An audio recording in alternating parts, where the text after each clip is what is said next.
Hello, everyone. Welcome to Molehill Mountain, episode 448. Andrew here. Tonight, I would like to talk about some video game demos that I've played over the last 2 months or thereabouts. I was going to... Chaos, hello. I was going to do this on a podcast weeks past, but I think that one crashed or something. So let's try again. Hopefully I remember these games, and I'd really like to focus on the ones that I liked. I played some demos for games where I was like, that's not doing it for me, and I'm not gonna cover those because I like to be positive. I actually wrote a different. I had a bunch of other things to talk about tonight, and let me see: negative, positive, very negative, positive. Positive. Oh, well, okay. But it was leaning a little negative. I'm like, I should go back and do the demo thing. So, roundabouts, not E3 time. I downloaded and played a lot of demos, like nearly 30 demos, I think. And, I'd say a third of them were not to my taste. But that means that 2/3 of them were at least to my taste, and that's a pretty good average. I'd say of those 2/3, 1/3 were at least interesting, and the other third were, ooh, I'm gonna have to keep my eye on that. So, tonight I would like to talk about some of those. And the first one on my list here is a game called Escape the Baby Alarm.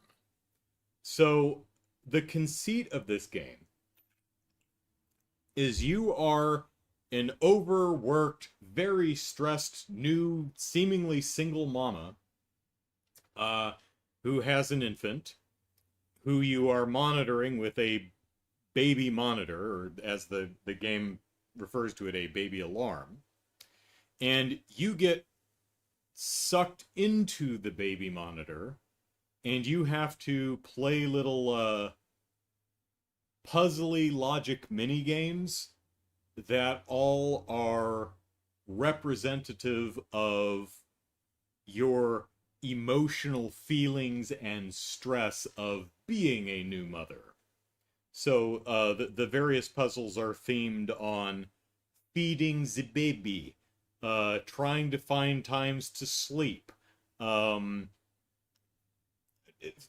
along those lines. I don't think it's a game that I'm going to buy when it comes out, but I did think some of the puzzles were both well thought out in their mechanics and also their theming. I think that's actually the game's strongest point, is its theming and presentation thereof, because as you might imagine from the premise, it's pretty surreal. It plays like you would imagine the frazzled mind of a new single mama who has not slept in like 37 hours. And the baby just finally went to sleep, and mom's just like, and just brain is fried. It does a really nice job of making you feel that way, or at least presenting a character who's feeling that way. So a lot of respect for that one. Again, probably not one I'm going to get, but I liked the cut of its jib.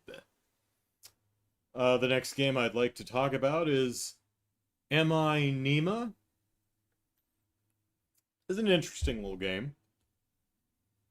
The premise of this one is you are maybe Nima, a young girl, or at least something that presents as a young girl, who a mother, or at least someone who's claiming to be your mother, has chained to a chair in her basement. And she's going to ask you questions to determine if you're really her daughter Nima or not. Are you her daughter Nima? does she even have a daughter? Does Nima exist? What the hell's going on? From the demo, I don't know, and I like the fact that that's unclear.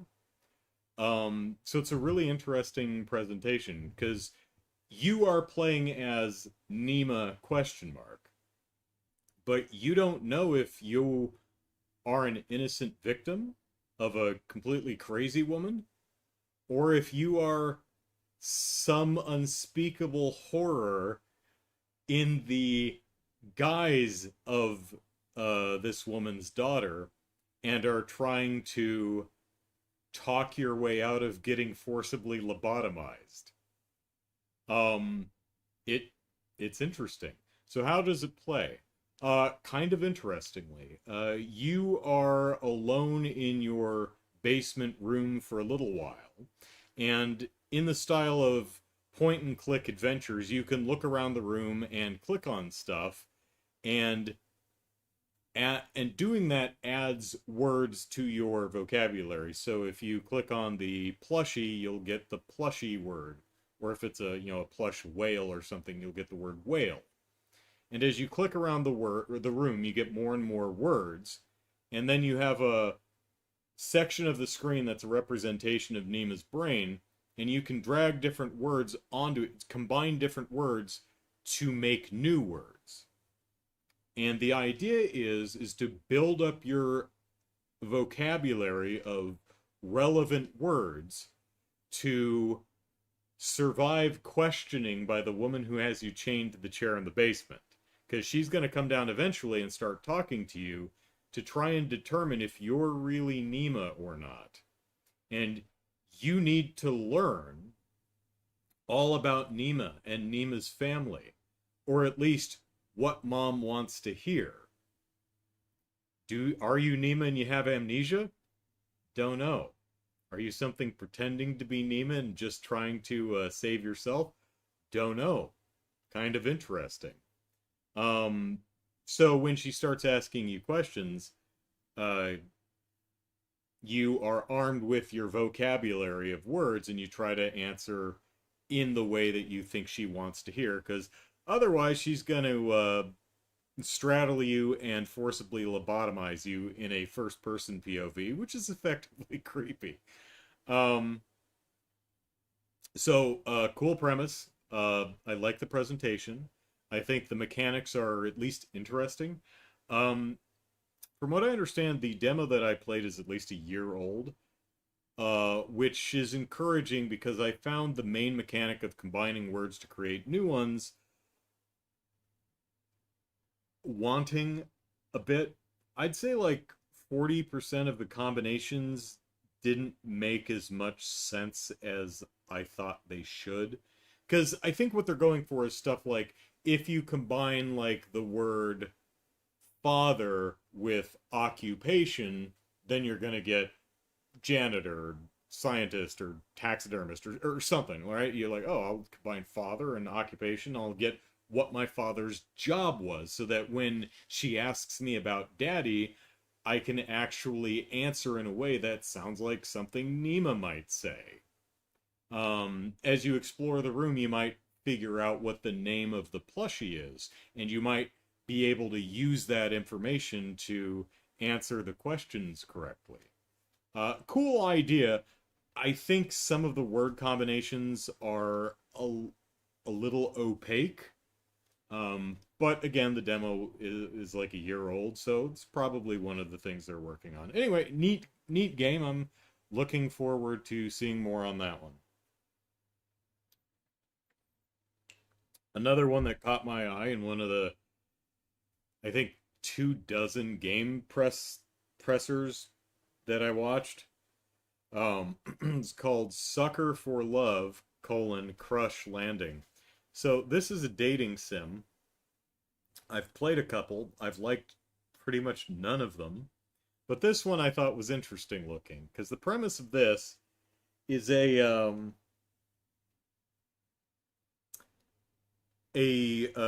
meteorite crashes into your apartment, and the meteorite is a hot alien babe, and she needs to consume organic matter on the reg, or she will burn out.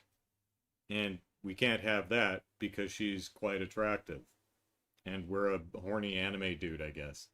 Um, so there are different things around your apartment that you can feed her, like the food you have in your fridge, um, the plant that is growing on the pot of plant soil stuff that sits on the balcony outside. If you run out of that stuff, there's always your goldfish. Um, Also, a colorful meteorite just crashed into your apartment, so some people are going to come knocking on the door. Maybe some of them are annoying. Maybe you might want to feed one of them to the meteorite. I mean, I don't know if we're doing like a little shop of horrors thing here where, if it gets powerful enough, it's going to take over the world, but that may not matter as long as you get a smooch out of it in the end. Um, I was actually rather impressed with this game, which I was amused to find out is actually, I think, the third in a series of these. The first one was a Sucker for Love, and then they had Sucker for Love, A Date to Die For, and now they have Sucker for Love, Crush Landing. The first one was you summon Cthulhu, Lady Cthulhu, and the second one was some goat lady, I think. I don't know, but this one's a meteorite. It looks like they're kind of doing the somewhat of a very tangential riff on Color of Space, Color from Space, something like that. Whose story is that? I can't remember. I'll probably think of it at 2 in the morning. Um, so most visual novels, or sorry, most dating sims are essentially visual novels. There's really not much gameplay, if any. What I liked about this was it's actually gamified in a way because you can't just feed her any organic thing. She needs certain colors of stuff. She needs actually I think they only go 6 rainbow colors. Um, so your goldfish is orange. You've got some crab in the fridge, and if you heat it up on the stove, it turns red, so that takes care of red. If you water the plant outside, it grows some purple eggplant, so that's purple. So you have to, there's a puzzle aspect where you have to figure out what all you've got available and what you need to do to it. Like, I think you have to feed the goldfish first before you can feed it. You start with some green bananas, but if you have another thing that's green, and if you wait, the green bananas turn yellow, and that will be your yellow. You can order food from a restaurant, um, and so you can order like the orange chicken, so you don't have to feed her the goldfish. Um, there's that redheaded lady that you were dating earlier in the game before the meteor crash. You could call her over. um, so there, so there's a balancing act. You need to figure out what all you can feed her and how to prep it in a particular time limit. Because I think after 10 minutes, like the feds show up and I don't know, shoot you or something. So that's so there's actually a bit of strategy and puzzle and game there. So I really appreciated that. Also, I thought the writing was actually genuinely very strong. Um, it's funny, like the it's deliberately funny. They're trying to. It's an absurd um, concept, and it's not meant to be taken seriously. It's meant to be funny, and I think they succeeded. So I was pretty impressed uh, by a dating sim game. So kudos to it. Oh, also, one of your first options is the meteorite crashes into your room, and I think you like throw a stick at it or something. The stick vaporizes, and it's like you feel you're un for some reason you're drawn to it, and your options are reach out and touch it with your hand, um, don't touch it with something else. I chose touch it with something else, thinking like with a stick or something. Like I'm like, yeah, don't touch it with your bare hands. Get a stick to poke it with. It's not what he decides to touch it with. Yeah, he full on unzips while the soundtrack blares the overture of 2001: A Space Odyssey. Da da da da da da da, da. While he's touching his junk to the glowing rainbow meteorite, and he vaporizes. What did you think was gonna happen? I'm like, okay, that's not what I meant, but that's pretty funny. I mean, the fact that they do the whole 2001 Space Odyssey, I was like, okay, you got me. That's pretty funny. So, Sucker for Love, Crush Landing. Uh, I don't know. It's got some, it's more than just a visual novel, and it's genuinely pretty funny. So, uh, depending on what they charge for it, maybe I'll pick it up someday. Next on my list is a game called uh, Tenebris Somnia. This is a retro style point and click adventure. The big gimmick of this one is it has some interstitial cutscenes that are filmed in live action. So it's a really interesting contrast. It looks kind of like the old Clock Tower game. Um, the yeah, Clock Tower. Old retro 2D side on very I'm doing the scissor guy gesture for some reason. Chunky sprite kind of a look. So when a new monster comes on the screen, it like cuts to a live action segment, and it's and the monsters in the live action are done with the puppetry and practical gore and stuff, and it's like that's pretty cool. Um, I really liked its vibe. I really liked its style. I thought gameplay wise, it was pretty fun to play. It had some decent puzzleage going on as far as point and click adventures go. Didn't go way too far into the moon logic. Um, I know for some reason a lot of people always use Gabriel Knight 3 as one of the go-to examples of just obnoxious uh puzzly logic, and they usually specifically cite the Gabriel has to make a fake mustache as part of a disguise to get into a hotel or something, and it involves putting tape on a hole in a fence so that a cat will brush against the tape and this cat hair will stick to the tape, and then you have a bunch of cat hair on tape and you stick the tape to your face and create a mustache. I didn't have a problem with that puzzle.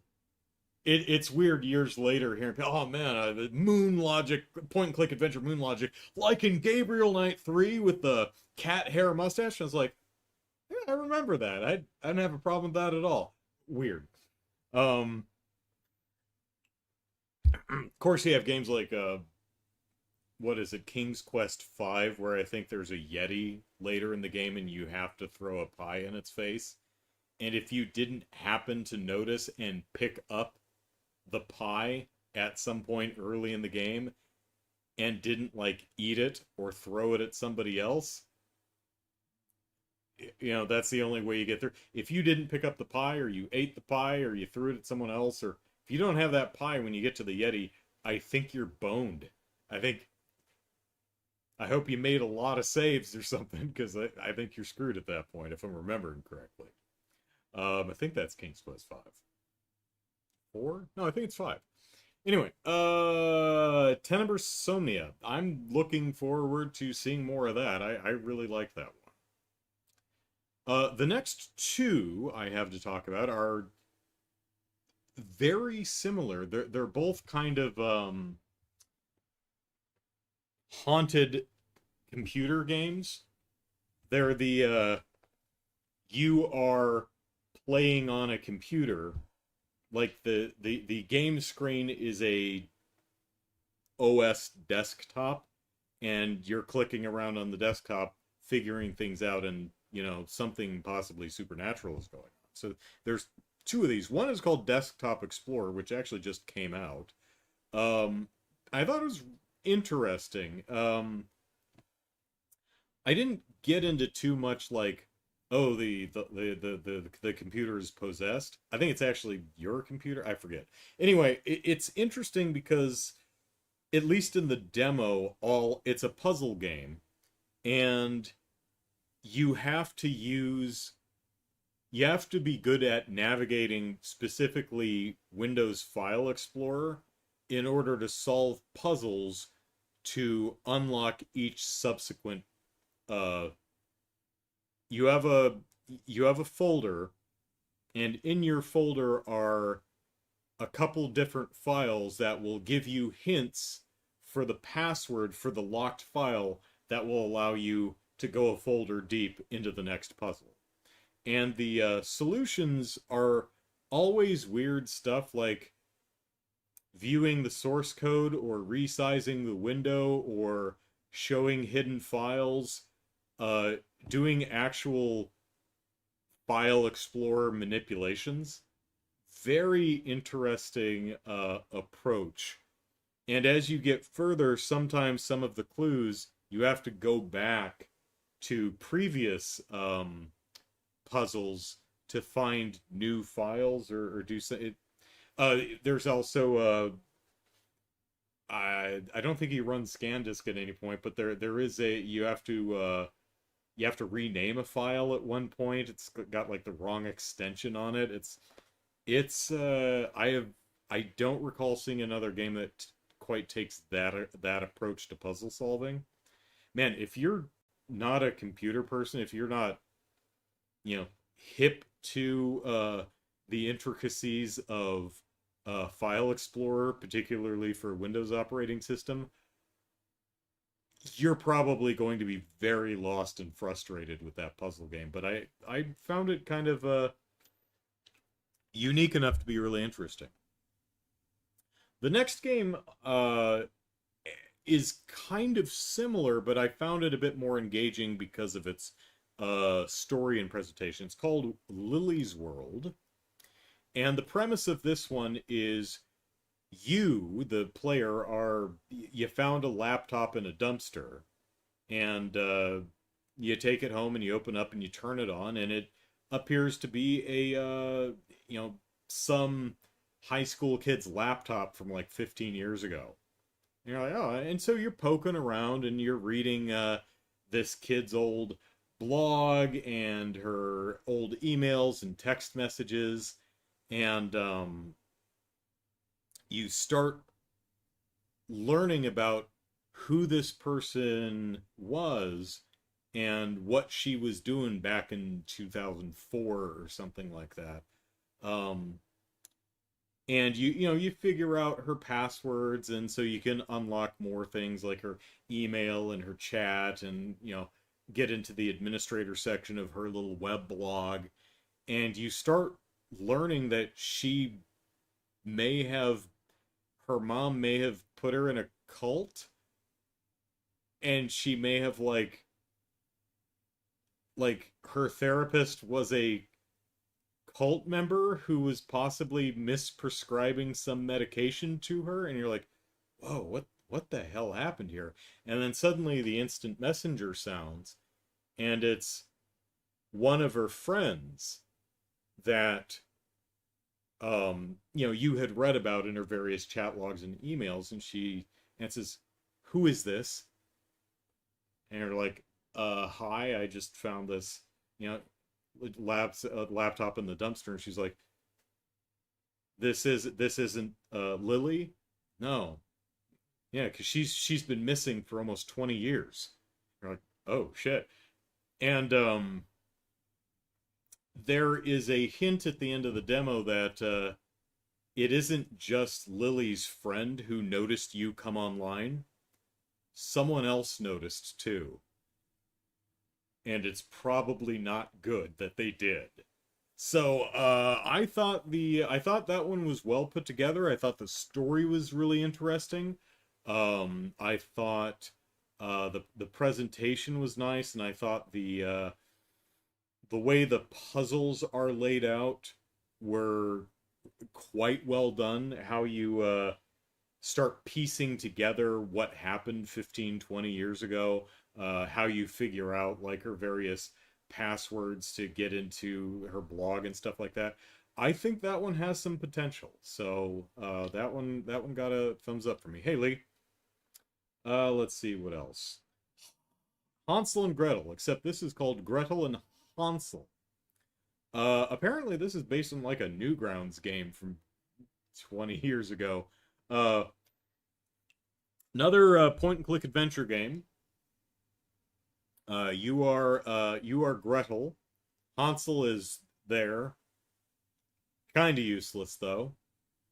The idea is you are poor, and the evil mother wants to just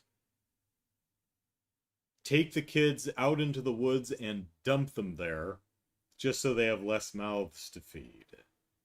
And so you have to, the demo anyway, I think, is collecting breadcrumbs so that you can drop them while she takes you to wherever she's going to dump you, and you can find your way back. Another point and click adventure. Very nice presentation. It's got a very watercolor aesthetic. One of the big selling points, one of the gimmicks of this game is you can die in over-the-top gory ways, and that's part of the fun. There's actually essentially an achievement system for dying.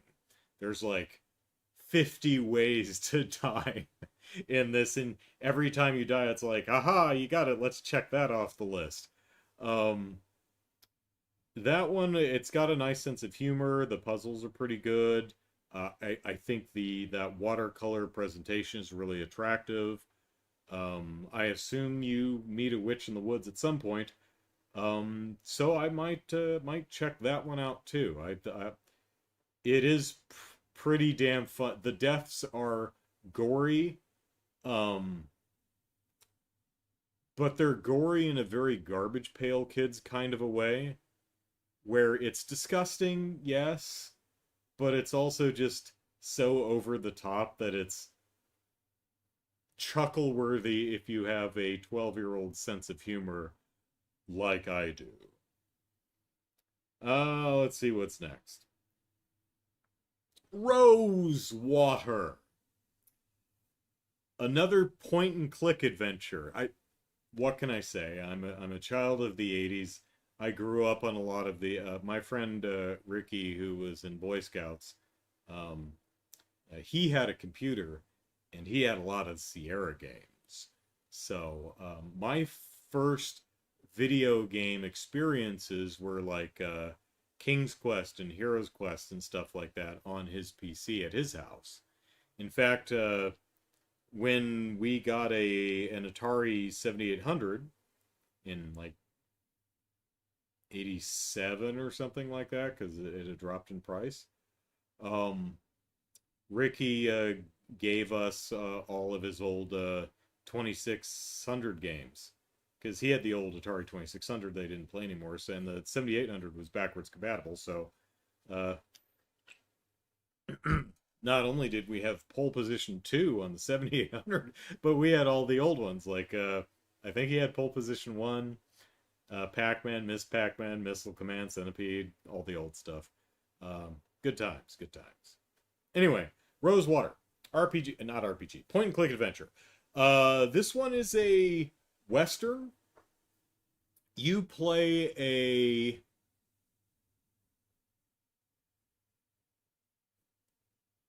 you play a woman who is moving to the town of Rosewater to be a journalist. She's taken a job at the local newspaper for a town that's dying because the gold rush is kind of over and everyone's moved on.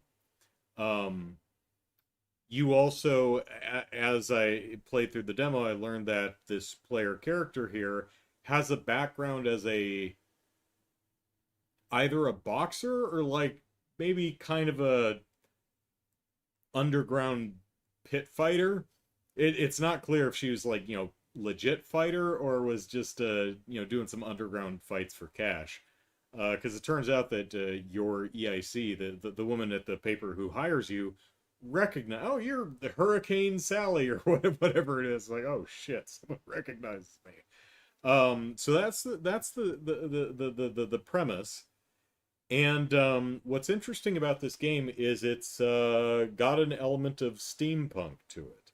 I'd said the gold rush, but it's not actually a gold rush. It's some other element. I think it's like unobtainium or something.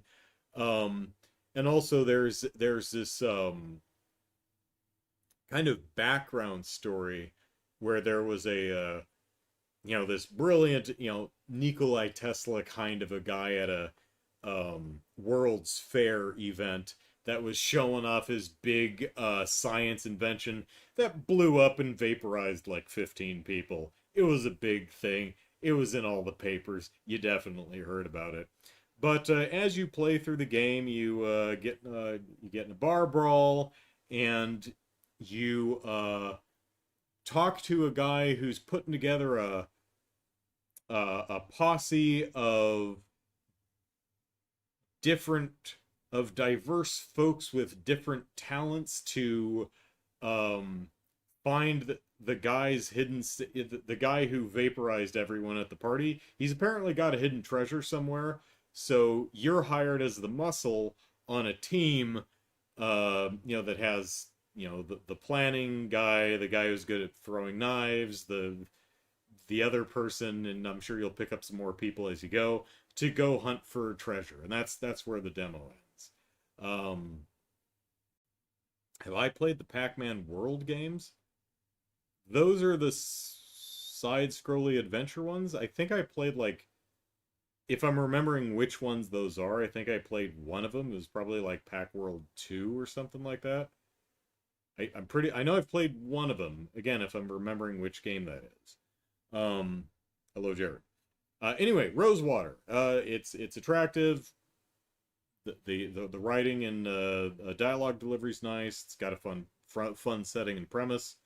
We're doing the whole men on a mission to go find the hidden stash of gold.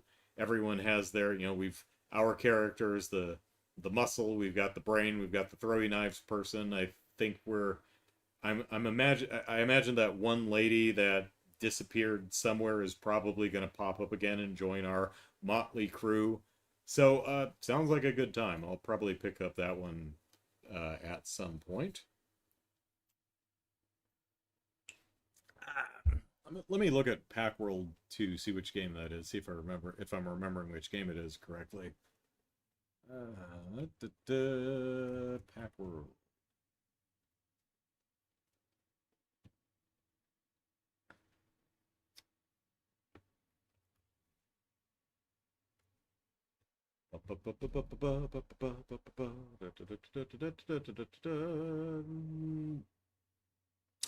Oh, that's a 3D one. Nope.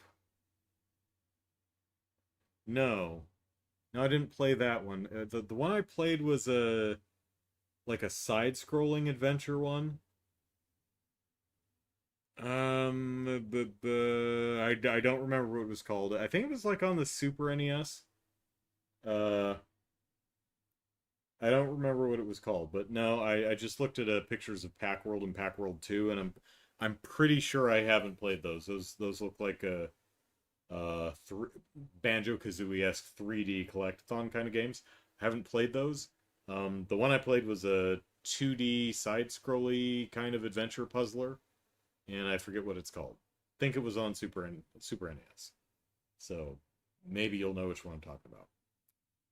All right, Rosewater down. What's next on the list? Ooh, Deadly Rehearsal. This one, I have no idea if this game is going to be any good or not. The premise is you have been hired as the stage manager for a black box theater presentation of the cursed play. It's like the tragedy of King Faust or something. It's a made up play, but in the universe of this game, this play is like 200 years old, and it's never successfully been performed because every time someone tries, someone dies, the theater catches on fire, something happens that prevents the show from going off. And so we've got this very stereotypical, the show must go on for art, for la la la, kind of a director. You've got the guy, one of the actors is just a small legend of the theater, but he's past his prime and is a complete drunkard now. The young woman who they cast as the other lead is a former child performer who was on a very popular sitcom or something when she was a kid, but when she became an adult, she was always known as the little girl on that show, so she's been having trouble getting any adult roles, and this is her foot in the door to being treated like a serious actor. There's not much gameplay in the demo. Most of the beginning of it is wandering around the theater and talking to the director and the cast members and getting a lay of the land.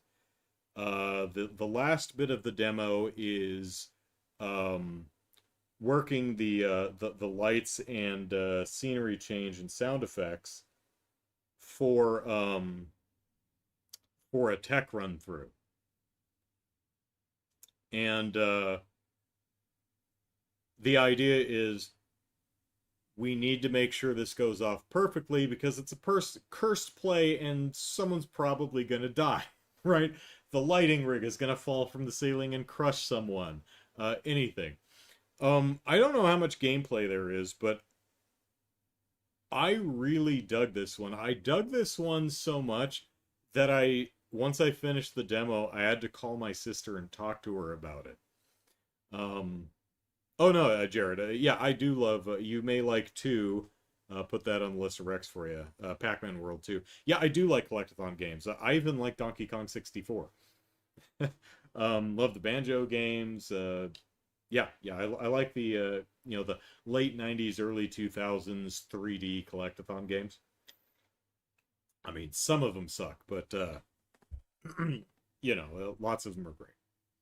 Anyway, Deadly Rehearsal. One of the things I really loved is this game was either put together by people who know theater or people who did their research, because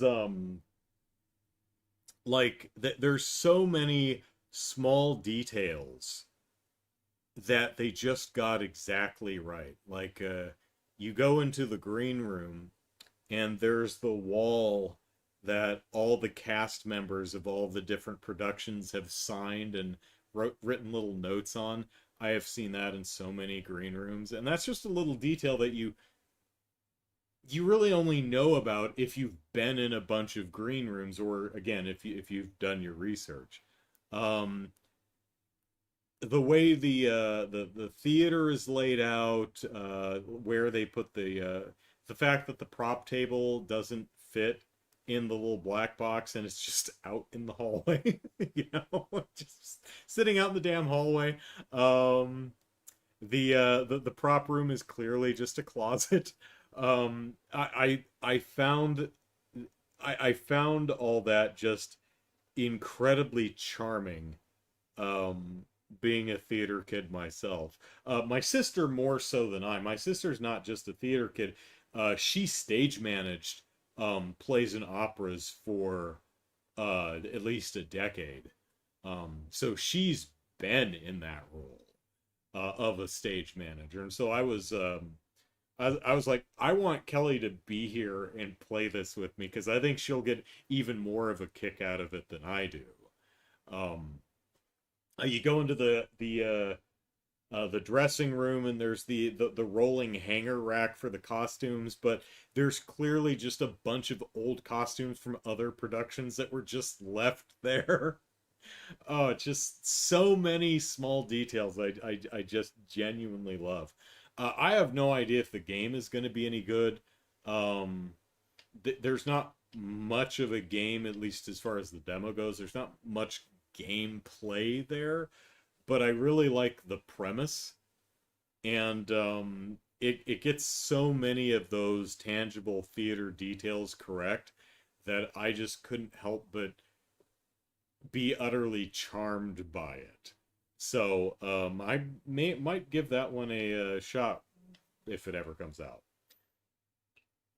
Next up is the interestingly titled "There Are No Ghosts at the Grand."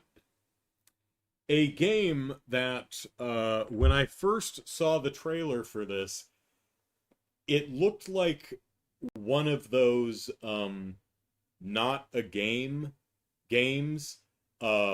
One of those trailers that is a concept trailer that is put together, not from a game, but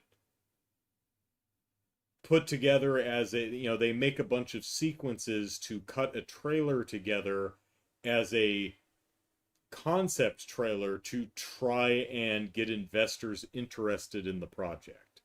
And the reason I felt that way is because the game, from its trailer, seemed to be trying to do everything. Uh, it's a so you play a guy who has inherited a hotel, I think, the Grand, on some small island, and you have to fix it up, and the way you do that is you basically play Power Wash Simulator. So you have the Power Wash Simulator gun, so you can spray all the gunk off of the hotel, but it's also essentially like the Luigi's Mansion vacuum cleaner, where you can drag furniture around and put it in its place, and also spit out paint to paint the walls the correct color, and it does all kinds of things. And there's a little clippy like virtual assistant on your gun that talks to you, and all of the other characters are there, and it's a musical also because they all sing at you in fully produced musical numbers, and you can actually explore the surrounding town, and you can ride a motorbike, and there's a cat, and you can pet the cat, and the cat talks to you. I don't know if the cat sings, but I hope the cat sings. And there's a boat, and you can drive the boat, and I think you can go fishing, and you can drive to other islands, and when it gets dark, there's ghosts, and you have to run around and use your... I mean, they're not at the Grand, so, I mean, the title's still right. The ghosts are outside the Grand, but they do appear at night. It's like, oh my god, it's just... This feels like bullshit. This feels like you didn't cut a trailer from the game. It feels like you made a trailer to say, oh, I've got this amazing idea. And again, from what I could tell, this is this studio's first game. It felt like bullshit. It felt like they just made a trailer for their way overly ambitious idea for this game and to try and get investors. So I played the demo, and well, it plays exactly like what the trailer was advertising. So I okay, maybe it is exactly as it's advertised. And you know what?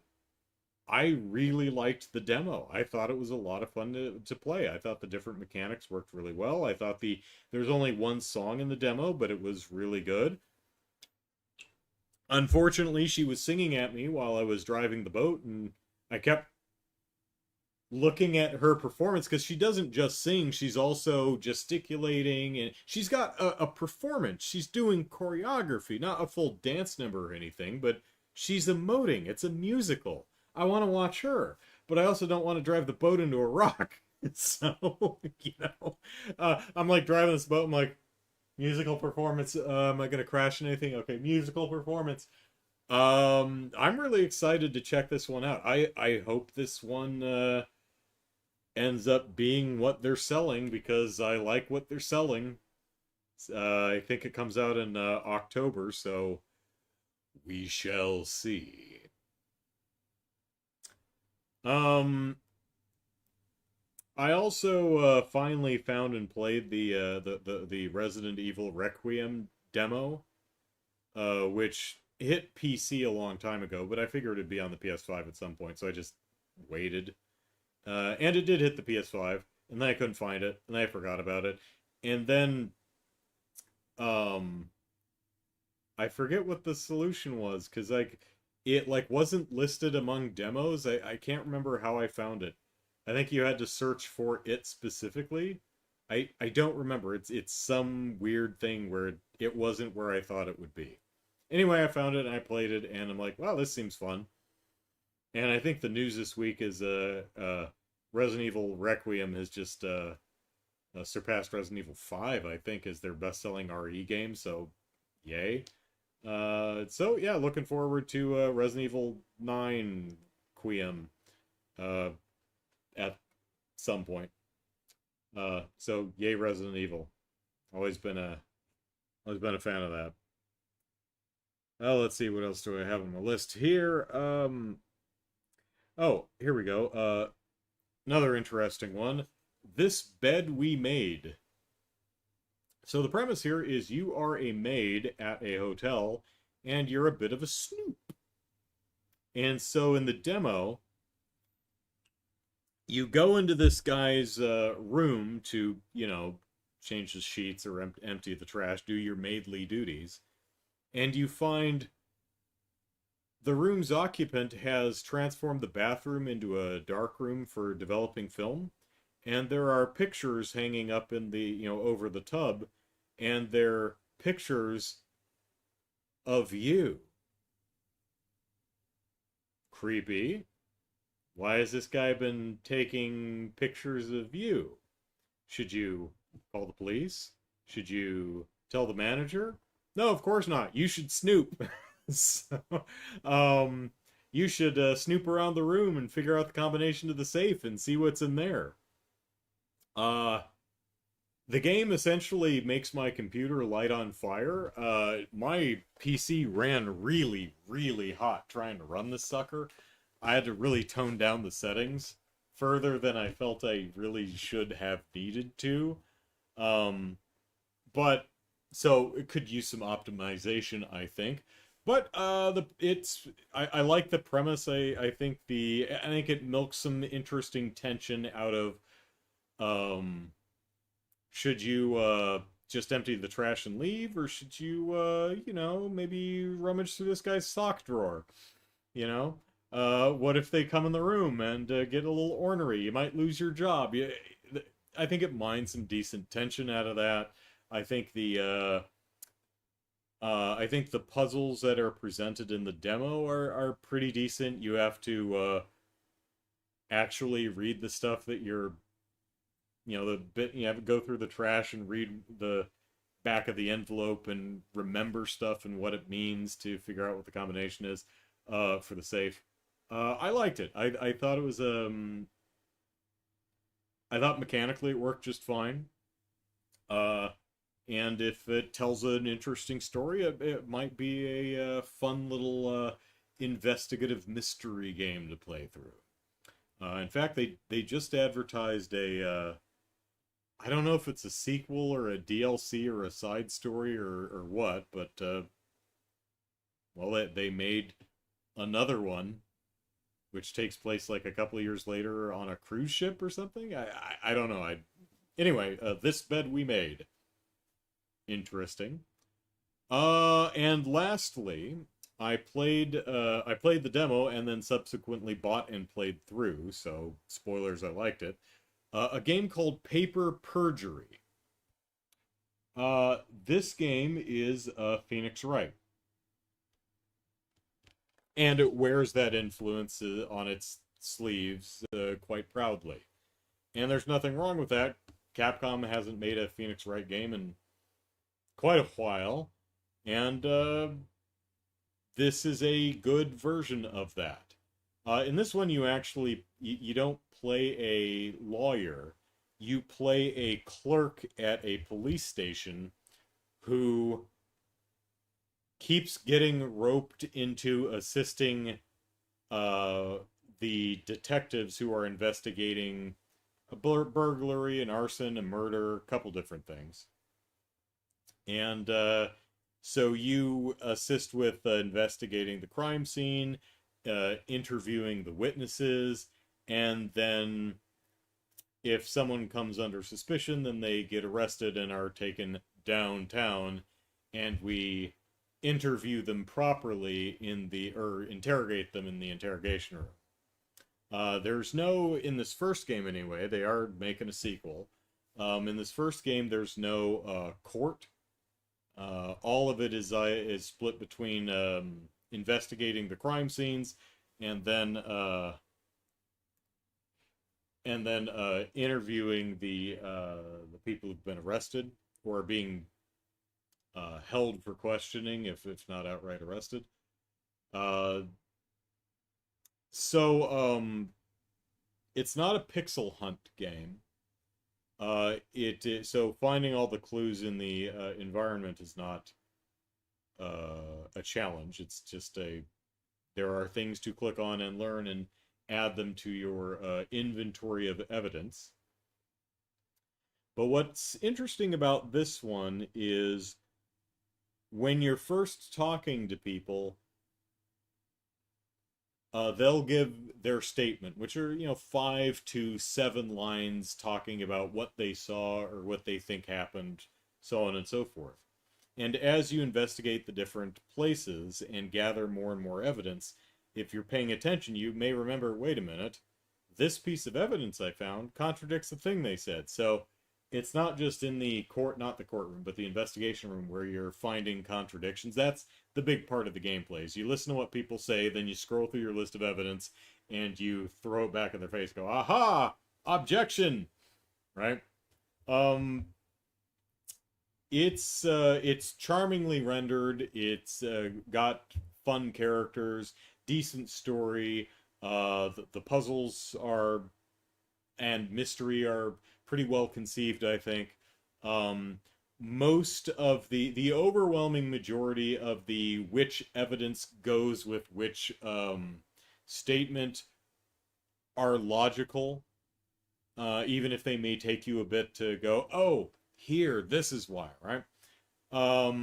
I get the sense that the very small team. I looked at the developer, and it seems to be like 2 people plus some contracted artists and stuff like that. I'm gonna guess they're from somewhere where English isn't the main language.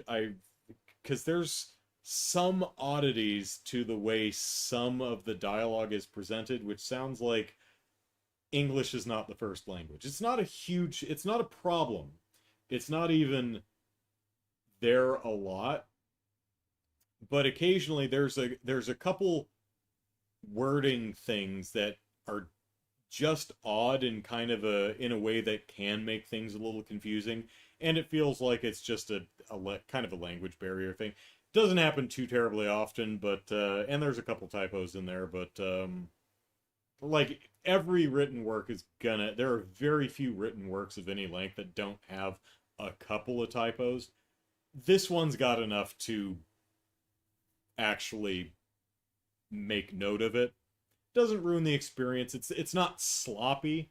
Again, it really comes off as not very small team. English is not the primary language. but I really enjoyed the game. I thought it was charming. I thought it was a lot of fun to play. And hey, they seem to be working on a sequel, so I will happily partake of that one whenever it comes out. So there we go. I played looks like about 30 uh 30 demos or so, and had over a dozen ones that I at least found interesting, if didn't outright really like. So yeah, a pretty good average, I think. I think I downloaded some good ones. I played Paper Perjury. I'm looking forward to a bunch of others. Few others may not buy, but I'll definitely keep my eye on. So yeah, some if Sony insists on just being silly with the no physical games thing, and I go, well, I'm I'm out. I'm not doing this no physical thing if you're not going to alter how you're doing your digital service. Like, if Sony says we're not doing physical games, but we're changing how we do digital games to ensure that you own them, I still wouldn't like it. I'd still have a sad, but I may be ultimately okay with continuing to participate in that gaming ecosystem. But that doesn't, right now, that doesn't sound like what Sony's doing. It sounds like they're like, we don't want you to own anything. You will not own anything. You will give us money, and we will let you play the game you paid for until we decide we don't want you to play it anymore. We'd rather you pay us for other experiences or something. Yeah, that I probably will just be like, nah, mate, I'm out. And if it comes to that, well, there's a lot of other games to play. And a lot of these games, if I'm really worried about digital ownership, a lot of these games are available on like good old games, and I can just download those and keep those, and they're mine. No online check-ins or DRM or any of that crap. Chaos says, since Sony's announcement, I started buying more physical Xbox games. Yeah, I've got a minute. I picked up a Plague Tale um, recently, because it was like a couple. It was like $3.99 or something like that, and I'd always heard that it was a quite a nice game. I've I'm I'm in chapter 9. I have no idea how long the game is, but we reached the castle. We dropped off Hugo, and we're going with the other lady to rescue her brother. That's where I am in the game. Really liking the game. I think it's pretty gosh darn good so far. Um, I think Sony or whoever should have done a bit more promotion of that one, because it's well, actually, no, it's not Sony. It's I think it's Focus Home Interactive, I think, is the publisher for it.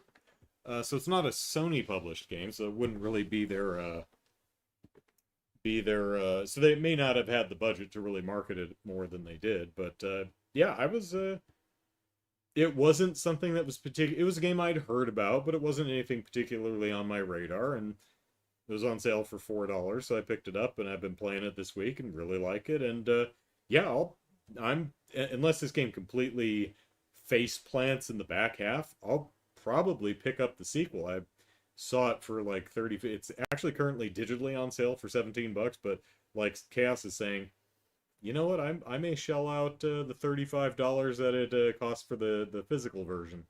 And Resonance, a Plague Tale story, or what the second sequel, I think comes out the end of this month, end of August. Um, so that might be neat. Um, yeah, Plague Tale, pretty good. Video game industry as a whole, but not very good. Kind of, kind of bad. actually. Depressing a lot of the times. Yeah. Oh well. All right. Well, that's it for me. Games are fun. I like games. I've... So tomorrow I'll be playing some more video games, and you can watch me do it because that's the thing. So more Cold Steel 3 tomorrow on the Sunday stream. Looking forward to that. I hope you are too. And now it is time for dinner. So have a good night, everyone. Take care. Bye bye.